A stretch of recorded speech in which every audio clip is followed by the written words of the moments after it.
مفہوم ہے کہ جب سرور کائنات کے سامنے آئے حضور نے نگاہ نبوت ڈالی تو سب کے سب کلمہ پڑھ کے مسلمان ہو گئے. بھئی صحابی کی یہی تعریف ہے نا، ایمان کی حالت میں حضور کا دیدار کر لیا یا محبوب کی صحبت پا لی اور اسی پر خاتمہ ہو گیا. ایمان پر وہ صحابی ہے. اور صحابی کا تعلق عمل سے نہیں، یہ بات ذہن نشین کر لیجیے. صحابی کا تعلق عمل سے نہیں. اپنے عقیدے مضبوط رکھو. بعض لوگ روایات غیر مستند تاریخ کی باتیں اٹھا کر صحابہ کی ہستیوں پر تانا تشنیع کرتے ہیں اور عمل کی بات، میں نے کہا میں بات نہ کر. صحابی کبھی عمل سے بنتا ہی نہیں ہے. صحابی کی شرط میں نماز نہیں، صحابی بننے کی شرائط میں زکوٰۃ نہیں، صحابی بننے میں حج کی شرط نہیں. اس میں کوئی شک نہیں کہ سارے صحابہ بعمل تھے، متقی تھے، عادل تھے، سچے تھے، اور ہر صحابی قطعی جنتی ہے، شک کی گنجائش نہیں. لیکن صحابی بننے کے لیے عمل کی شرط نہیں. مرشد کے لیے ہے، ولی کے لیے ہے، کتب کے لیے ہے، ابدال کے لیے ہے. بھئی بعد میں جتنا منصب ہے ہر منصب کی شرط ہے، لیکن صحابی کے اندر عمل کی شرط نہیں. بس اتنا سمجھ لیجئے کہ دو لشکر کھڑے ہیں، دائیں ایمان کا لشکر، بائیں کفر کا لشکر. کفر کے لشکر سے بندہ گھوڑا دوڑاتا ہے، بارگاہ حبیب میں آ کے عرض کرتا ہے مسلمانوں کے نبی اگر میں ایمان لے آؤں تو کیا ملے گا؟ آقا فرماتے ہیں ایمان لانا تیرا کام ہے، جنت دلوانا مجھ محمد کا کام ہے. بس وہ کھڑے کھڑے کلمہ پڑھتا ہے. زندگی گزری 70 سالہ، زندگی گزری 80 سالہ، زندگی گزری 90 سالہ، زندگی گزری 100 سالہ، بس کلمہ پڑھا. ادھر سے جنگ کا باجا بچ گیا. دشمن نے جو پہلا تیر چھوڑا نا، دشمن نے جو پہلا وار چھوڑا، وہ صدیق اکبر کے سینے میں نہیں، فاروق اعظم کے سینے میں نہیں، عثمان غنی کے سینے میں نہیں، مولا علی کے سینے میں نہیں، بلکہ اسی بندے کے سینے میں لگا جس نے 10 منٹ 20 منٹ آدھا گھنٹہ 1 گھنٹہ پہلے کلمہ پڑھا تھا. ان کے سینے کو چیر کے نکل گیا. آقا نے فرمایا صحابہ میرے قریب آؤ. جی آقا. فرمایا صبح پوچھ رہے تھے نا کہ جنتی کو دیکھ رہے. جی آقا. فرمایا جس نے جنتی کو دیکھنا اس بندے کو دیکھ لے، یہ جنتی ہے. نماز پڑھی نہیں کیونکہ وقت نہیں ملا، روزہ رکھا نہیں، رمضان نہیں آیا، حج کیا نہیں، شاید فرض نہیں ہوا، زکوٰۃ دی نہیں، سال نہیں گزرا. لیکن بعد کے سارے ولی، بعد کے سارے کتب، بعد کے سارے غوث جتنا متقی ہیں سب کو ملا لیں، اس بندے کے مقام کو نہیں پا سکتے اس نے ایک نظر ایمان کی حالت میں چہرے مصطفیٰ کو دیکھ لیا ہے. وہ صحابی برائدہ سلمی نے کلمہ پڑھا، اب متقی اللہ اکبر صحابی بن گئے. عرض کی یا رسول اللہ، اللہ اکبر صلی اللہ علیہ وسلم، حضور آپ مکہ سے مدینہ آ رہے ہیں، آپ کی آمد کا جھنڈا بھی تو ہونا چاہیے. حضور آپ کی آمد کا جھنڈا. آقا نے فرمایا بنا لو. انہوں نے اپنے سر کی پگڑی اتار کے نیزے پہ حضور کی آمد کا جھنڈا بنایا. سب اپنے پگڑی کو اتار کر حضور کی آمد کا مکہ سے مدینہ جھنڈا بنا لیا. اب میں بخاری مسلم کو ملا کے پڑھ رہا ہوں دونوں روایتوں کو. اہل مدینہ روزانہ سرحد پہ بیٹھ کے حضور کا انتظار کرتے تھے. وہ وقت پہنچا، وہ لمحہ پہنچا جب حضور کا رخ انور نظر آیا. فرمایا اہل مدینہ کی بچیوں نے دف بجایا اور ایک نعت پڑھی، طلع البدر علینا من ثنیات الوداع وجب الشکر علینا ما دعا للہ داعی. ترجمہ یہ ہے ہم پہ 14ویں کا چاند طلوع ہو گیا ہے. یہ نہیں کہا طلع الہلال علینا، طلع القمر علینا. بھئی پہلی تاریخ کے چاند کو ہلال کہتے ہیں، مطلقاً چاند کو قمر کہتے ہیں. لیکن جب چاند نکھر کے آ جائے، فرمائے خود فل اس میں روشنی دے رہا ہو، پھر اسے بدر کہتے ہیں. ارے ان ملاؤں سے تو مدینہ کی بچیاں سمندار تھیں جو قرآن پڑھ کے بھی حضور کو اپنا جیسا کہتے ہیں. انہوں نے یہ نہیں کہا طلع البشر علینا ہم پہ بشر آ گیا. فرمایا نہیں طلع البدر علینا, ہم اسے بشر کیسے کہیں اپنا جیسا جس کے چہرے کے نور سے مدینہ کی گلیاں بھی روشن ہو گئی. نعرہ تکبیر, نعرہ رسالت, نعرہ حیدری, علماء حق اہل سنت. حضرت سیدنا انس بن مالک کہتے ہیں میں 8 یا 9 سال کا تھا جب سرور کائنات مدینہ آئے. خدا کی قسم اتنا خوشی اہل مدینہ کو کبھی نہیں ہوئی جو حضور کی آمد پہ ہوئی تھی. فرمایا یہ تو بچیاں کرتی تھی, بچیاں. فرمایا مرد و عورت کیا کرتے تھے؟ مسلم فصائد الرجال والنساء فوق البیوت ینادون یا محمد یا رسول اللہ, یا محمد یا رسول اللہ, یا محمد یا رسول اللہ. میں علامہ صاحب کی نظر کر رہا ہوں, میرے جامعہ کے طلباء بھی 1-2 بیٹھے, میں پوچھوں نا ینادونا کون سا باب ہے تو فٹ بتائیں گے یہ باب مفالہ ہے, نادا منادی سے جس کا خاصہ ہے شراکت. مطلب کیا ہے؟ فرمایا بچیاں دف بجا کر حضور کی نعت پڑھتی تھی, مرد و عورت گھروں کی چھتوں پہ چڑھ کے حضور جہاں سے گزرتے وہ یا محمد یا رسول اللہ کے نعرے لگاتے جاتے تھے. پھر اکیلے نہیں بلکہ مجمع میں فرمایا اتفاق میں آ کے جیسے ہم لگاتے نا نعرہ رسالت با یک زبان ہو کر, فرمایا اہل مدینہ حضور کی آمد پہ یا رسول اللہ یا محمد کی نعرے لگاتے تھے. یہ اہل مدینہ کی سنت ہے.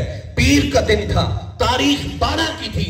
خدا نے اتفاق اس لیے جمع کیا کہ کسی کو میلاد کی خوشی اچھی نہیں لگتی, کم از کم اہل مدینہ کی سنت سمجھ کے خوشی منا لے کہ حضور کی آمد میں اہل مدینہ نے بھی خوشی کی تھی. عزیزان گرامی قدر, میں اپنی آیات جو میں نے تلاوت کی ہے اس کی طرف آتا ہوں. اللہ کریم نے فرمایا تمہارے پاس اللہ کی طرف سے نور آیا اور روشن کتاب آئی.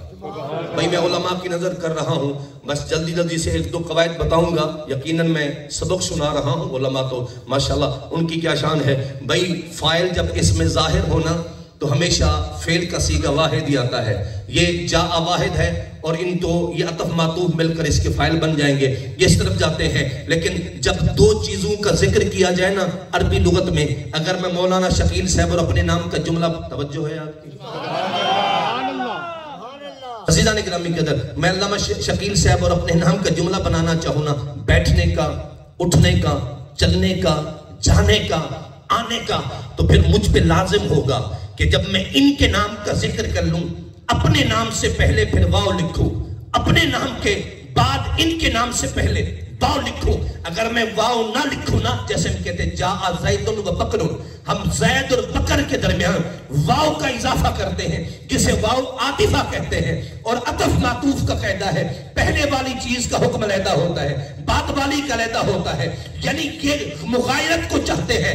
اللہ نے فرمایا تمہارے پاس نور بھی آیا, روشن کتاب بھی آئی. بھئی جتنا عاشق بیٹھے ہیں نا, میں کسی سے بھی پوچھوں, میں بھائیوں یہ بتاؤ اللہ کسے کتاب مبین فرما رہا ہے, تو اتنا اظہر من الشمس بات ہے کہ آپ بلا جھجک, بلا تردد, بلا توقف کہیں گے مولانا شک نہ کریں, اللہ جسے کتاب مبین کہہ رہا ہے وہ رب کا قرآن ہے.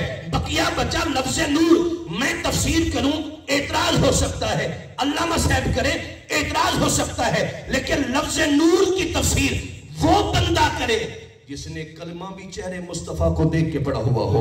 جن حضرت عبداللہ بن عباس, روح المانی, جتنا مفسرین ہیں, کوئی کہتے ہیں قد جاءکم من اللہ نور هو النبی, قد جاءکم من اللہ نور هو محمد, قد جاءکم من اللہ نور یعنی محمدہ. فرمائے ہوا نور الانوار سے نبی المختار. فرمائے کوئی شک نہ کرے, اللہ نے جسے نور کہا ہوا شمس نہیں, ہوا القمر نہیں, ہوا الکواکب نہیں. فرمائے کتاب مبین سے مراد رب کا قرآن ہے, نور سے مراد محمد مصطفیٰ کی ذات ہے. سبحان اللہ. اور نور کی تفسیر تعریف کیا ہے؟ تعریف جو خود بھی ظاہر ہو دوسرے کو بھی ظاہر کر دے, خود بھی روشن ہو دوسرے کو بھی روشن کر دے. لیکن نسبت دیکھیں ذرا, اللہ نے نور کی نسبت مکے کی طرف نہیں کی, مدینے کی طرف نہیں کی, عرب کی طرف نہیں کی, قریش کی طرف نہیں کی, ہاشم کی طرف نہیں کی, حضرت عبداللہ کی طرف نہیں کی. من آمینہ نہیں کہا, من المکہ نہیں کہا, من المدینہ نہیں کہا, من عبداللہ نہیں کہا, بلکہ فرمائے من اللہ, اللہ کی طرف سے آیا نور, اللہ کی طرف سے آیا. مولا وجہ کیا ہے؟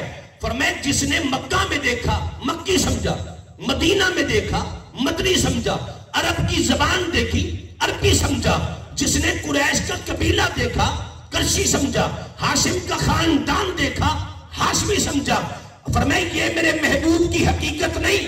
یا اللہ حقیقت نہیں تو پھر حقیقت کیا؟ فرمایا محبوب سے پوچھو، آقا آپ بتائیں۔ فرمایا آنا من نور اللہ وکل الخلائق من نوری، میری حقیقت جاننا چاہتے ہو؟ مکہ میری گزرگاہ ہے، مدینہ میری گزرگاہ ہے، پشت عبداللہ گزرگاہ ہے۔ میں تو اس وقت بن چکا تھا جب آدم بھی نہ بنے تھے۔ جب آدم بنے خدا نے مجھے ان کی پشت میں رکھا، آدم کی تب و قبول ہوئی، میں ان کی پشت میں تھا۔ نوح کی کشتی پہاڑ کے قریب لگی، میں ان کی پشت میں تھا۔ ابراہیم پہ نمرودی چکھا ٹھنڈا ہو گیا، میں ان کی پشت میں تھا۔ ان کی پشت سے پشت اسماعیل میں سفر کرتا، پھر بنی کنانہ، بنی کنانہ سے قریش، قریش سے ہاشم، ہاشم سے عبد المطلب، عبد المطلب سے عبداللہ، عبداللہ سے پھر بطن آمینہ میں آیا۔ یہ ساری میری گزرگاہیں ہیں، کوئی میری حقیقت مکی نہ سمجھے، مدنی نہ سمجھے، کرسی نہ سمجھے۔ حضور حقیقت کیا ہے؟ فرمائے یہ ساری گزرگاہیں میری حقیقت میں محمد خدا کا نور بن کے آیا ہوا ہوں۔ میری حقیقت جاننا چاہتے ہو؟ عزیزان گرامی قدر، میں نہیں کہہ رہا، یہ صحابی رسول نے بھئی آپ نے محفل سجائی علامہ صاحب کی ابتدا کے اندر۔ آپ جانتے ہیں نعت پڑھنا صحابہ کی سنت ہے۔ آپ کی توجہ ہو تو سبحان اللہ کہیے۔ میں دو صحابہ، کیونکہ روایتیں دونوں سے علامہ صاحب بہتر جانتے ہیں، غزوہ تبوک سے واپسی پر جب آ رہے تھے نا، لشکر اسلام ایک مقام پر حضور نے قیام کیا، سرکار درخت کی ٹیک لگا کے بیٹھے ہیں۔ دو صحابی حضرت عباس بن عبد المطلب اور حضرت نابغہ جاتی، ان دو صحابہ کا نام آتا ہے کہ ان میں سے ایک نے عرض کی حضور آج میرا دل کرتا ہے میں آپ کے سامنے آپ کی نعت پڑھوں، نعت پڑھوں، نعت پڑھوں۔ میرے آقا نے یہ نہیں ارشاد فرمایا نابغہ کوئی نماز کی بات کر، کوئی زکوٰۃ کی بات کر، کوئی تبلیغ کی بات کر، کوئی اور بات کر۔ میرے آقا نے یہ نہیں ارشاد فرمایا، بلکہ فرمایا میری نعت پڑھنا چاہتے ہو؟ جی آقا۔ فرمایا لا یفتد اللہ فاک، تو میری نعت پڑھ، اللہ میری نعت کے صدقے پوری زندگی تیرے منہ کی رونق نہیں جانے دے گا، پوری زندگی تیرے منہ کی رونق نہیں جائے گی۔ ذرا جو صحابی نے نعت پڑھی وہ پڑھ سناؤں میں۔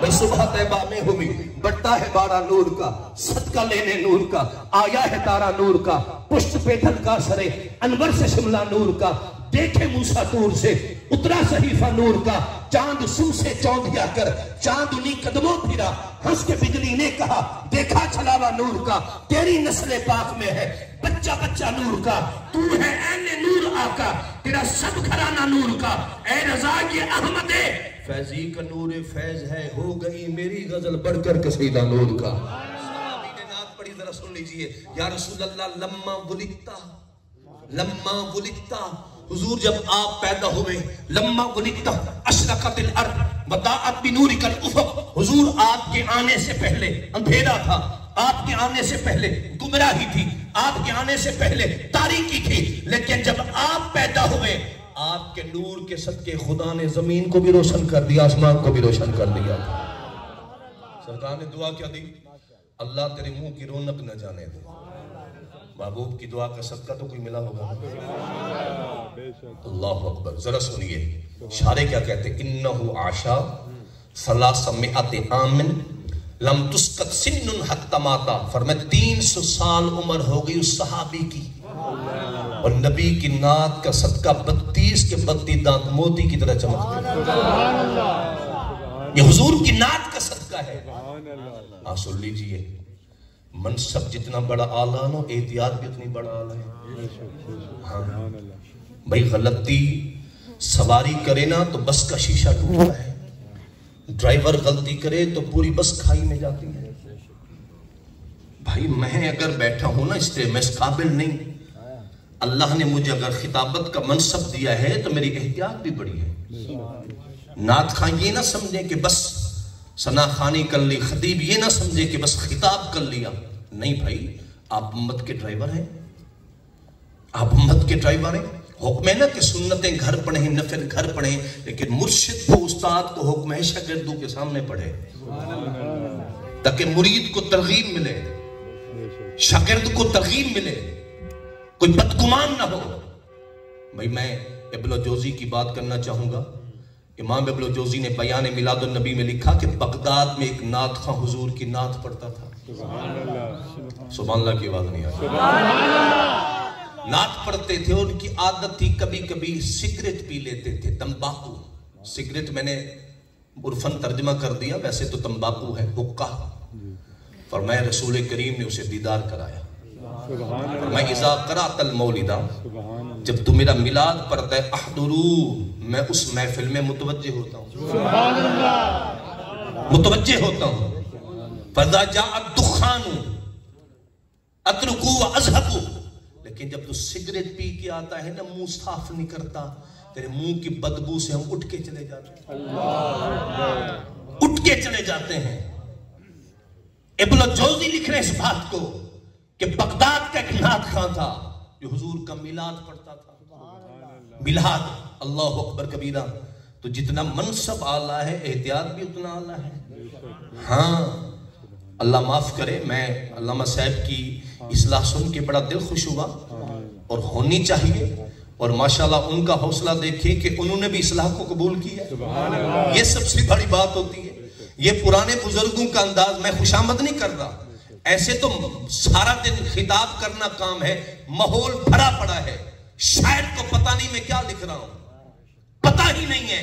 اور علامہ صاحب جانتے, جان لیجئے, غیر عالم کبھی نعت نہیں لکھ سکتا, نعت کبھی نہیں لکھ سکتا. اعلیٰ حضرت نے پوچھا, فرمایا کچھ نعت کے طبقے کا عالم ہی نرالا ہے, سکتے میں پڑی ہے عقل, چکر میں گما آیا.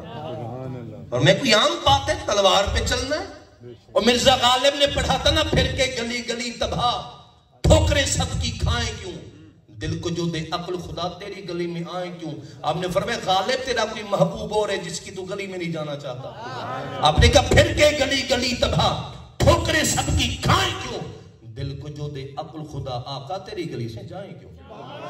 فرمایا تو آنا نہیں چاہتا, ہم جانا نہیں چاہتے, تو آنا نہیں چاہتا, ہم جانا نہیں چاہتے.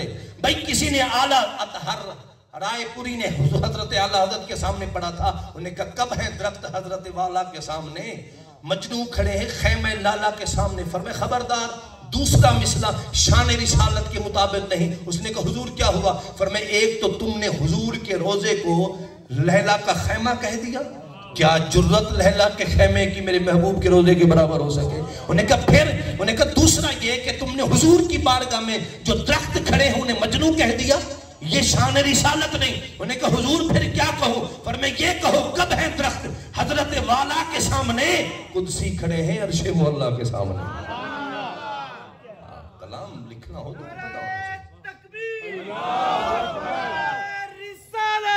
رسول اللہ,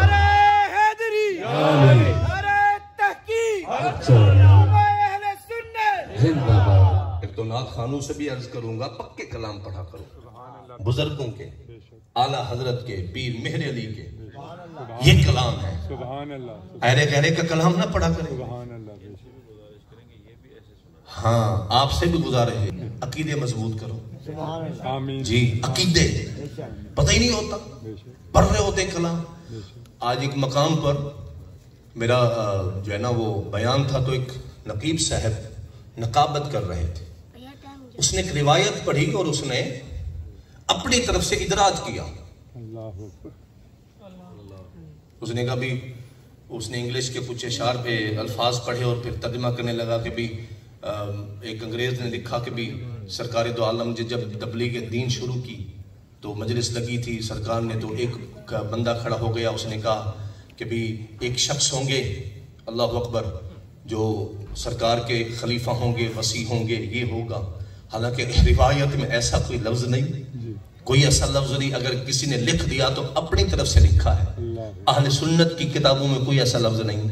اس میں یہ ہے کہ مولا کائنات کھڑے ہوئے جب آپ کے بچپن کا عالم تھا, سب سے پہلے ایمان قبول کیا. بعد میں ہے کہ زید بن حارثہ نے کیا, بعد نے کہا حضرت خدیجہ نے کیا, بعضوں نے کہا صدیق اکبر نے کیا. تو علماء کی شان دیکھے, علماء نے سب کو تطبیق دے دی, سب کو تطبیق دے کے کہا بھائی جوانوں میں سب سے پہلے مردوں میں ایمان لانے والے ابو بکر صدیق ہیں, خواتین میں ایمان لانے والی اماں خدیجہ الکبریٰ ہیں, غلاموں میں حضرت زید بن حارثہ ہیں, فرمائے یہ الفاظ اور بچوں میں حضرت مولا کائنات ہیں تاکہ کسی روایت کا انکار بھی نہ ہو جائے، اہل سنت کا عقیدہ بھی بچ جائے. یہ طریقہ ہوتا ہے. یہ نہیں ہوتا کہ مزے لینے کی خاطر اپنے عقیدوں کو. اعلیٰ حضرت کے کسی نے سامنے پڑھی ایک شعر نعت کا، اس نے کہا شان یوسفی بھی گھٹی ہے تو اس در سے گھٹی ہے. آپ جلال میں آگے فرمائے خبردار پھر نہ کہنا. انہوں نے کہا کیوں؟ فرمایا تم نے حضور کی شان بیان کرتے ہوئے نبی کی شان گھٹانے کی بات کی. یہ کیوں کہا ہے کہ شان یوسفی گھٹی ہے؟ فرمایا نبوت کا منصب کبھی گھٹ ہی نہیں سکتا. انہوں نے کہا پھر کیوں کیا کہوں؟ فرمایا یہ کہو شان یوسفی بھی بڑی ہے تو اس در سے بڑی ہے. فرمایا گھٹنے کی بات ہی نہ کرو. اس لیے اپنے مضبوط رکھیں عقیدے، بزرگوں کے کلام سنا کریں، مضبوط بندوں کو سنا کریں، ورنہ پھر یہ سائیکل چلاتے چلاتے پسینہ گیا، پھر تو دیکھا مدینہ میں نے کہا واہ واہ کیا بات ہے بھائی، کیا تمہاری شاعری ہے. وہ ہم نے سنا تھا نا، وہ شکر ادا کر اس رب کا بھائی جس نے ہماری گائے بنائی. میں نے کہا بھائی بھینس کا کیا قصور ہے؟ وہ بھی تو دودھ دیتی ہے. شکر ادا اس رب کا مائی جس نے ہماری بھینس بنائی. میں نے کہا بیل کا کیا قصور ہے؟ وہ بھی تو ہل چلاتا ہے. شکر ادا کر اس رب کا تایا جس نے ہمارا بیل بنایا. ان تعدوا نعمت اللہ لا تحصوها، نعمتیں گنتے جاؤ پھر پتہ نہیں چلے گا کس بات کا. اعلیٰ حضرت نے جو حمد لکھی نا، وہی ہے رب جس نے تمہیں حمدن کرم بنایا، ہمیں بھیک مانگنے کو تیرا آسداں دکھایا.